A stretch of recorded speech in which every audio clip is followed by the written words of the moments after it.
Mateo 18.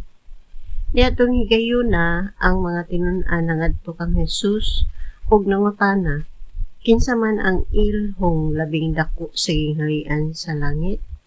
Si Jesus mitawag og usa ka bata ug gipatindog niya sa atubangan nila. Unya miingon siya, mao kini ang tinuod. Gawas kun mausab kamo og mahimong sama sa mga bata, dili gayud kamo makasulod sa gingharian sa langit. Ang labing dako ilalom sa pagmando sa Dios, mao katong magpaubos sa iyang kaugalingon ug mapakasama ining bataa. Og ang magdawat sa usa ka bata nga sama niini, sa akong ngalan magadawat kanako.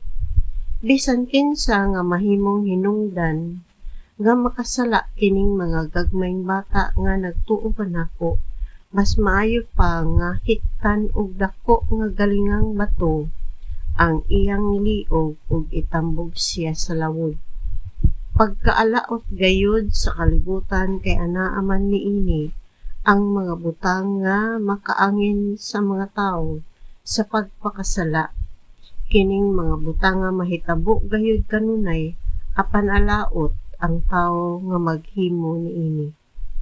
Kung ang imong kamot o ang imong tiil makaangin kanimo sa pagpakasala, utla kini og ilabay.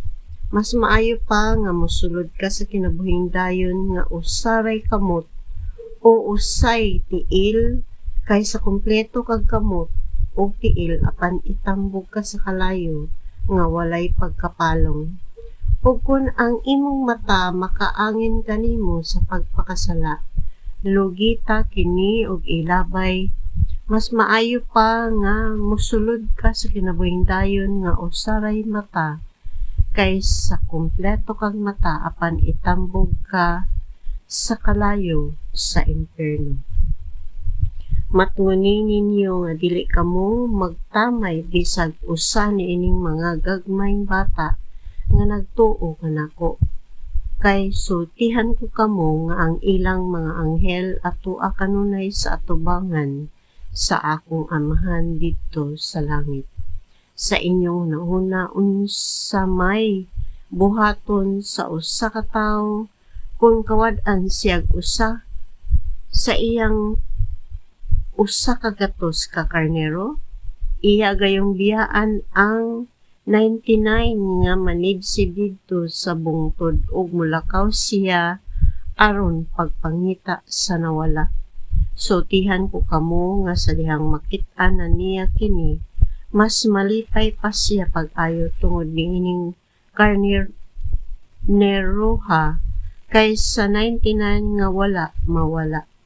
Sa samang paagi ang inyong amahan nga tuwa sa langit, dili buot nga may mawala bisag usa niining mga gagmayng bata.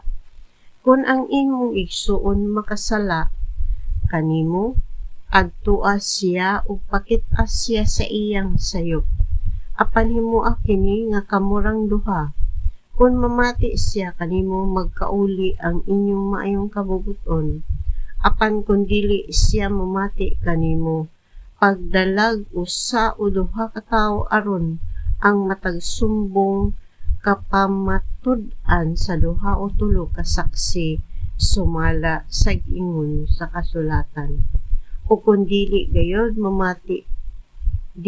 siya mamati kanila, isulti ang tanan ngadto sa simbahan.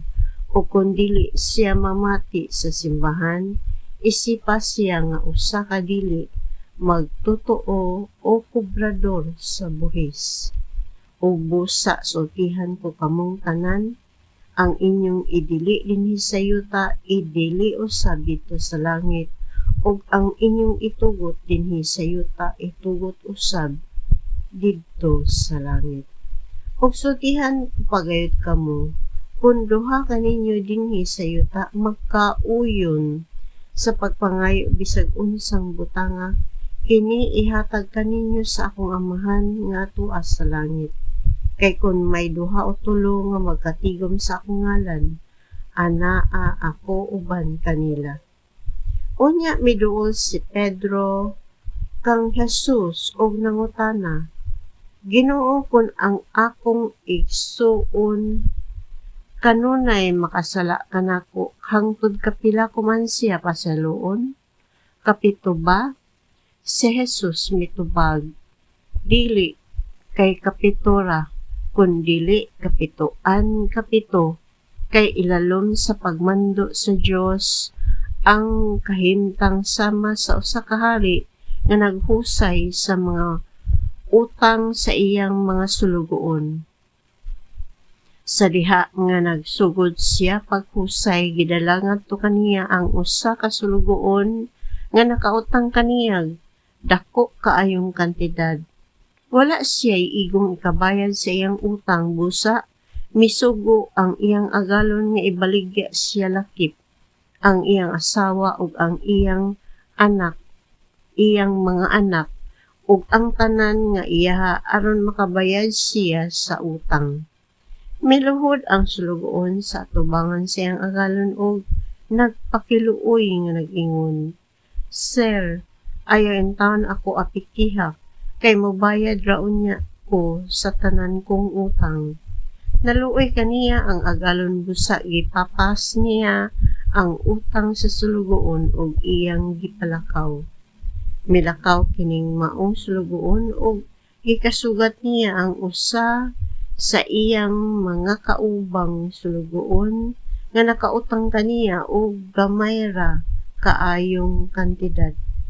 Iya dayon kining gilabni, gituok ko giingnan, bayri na ako sa imong utang. Ang iyang kaubang sulugoon miluhod ug nagpakiluoy kaniya, ayaw intan ako apikiha kay mobayad raon niya ko nimo. Apan wala siya mosugot. Gipapriso hinuon niya kini hangtod nga makabayad sa utang. Sa pagkakita sa abang sulugoon sa naitabo, nasubo sila pag-ayo. Nangadto sila sa ilang agalon o gisuginlan nila siya sa tanan. Busa, ipatawag sa agalon ang sulugoon o giingnan. Wala kay puangod. Gipapas ko ang tanan mong utang kay nagpakiluoy ka man kanako. Angay kauntang maluoy sa imong isig ka sulugoon. Sama nga ako naluoy kanimo. Nasuko pag-ayo ang agalon o gipapriso niya ang sulugoon aron silutan hangtod nga makabayad siya sa tanang utang. O gitapos ni Jesus ang sambingay sa pag-ingon. Ingon usab ni ana ang buhaton kaninyo sa akong amahan, nga tuas sa langit kung dili kamo mopasaylo sa inyong isig katawo sa kinasing-kasing gayud.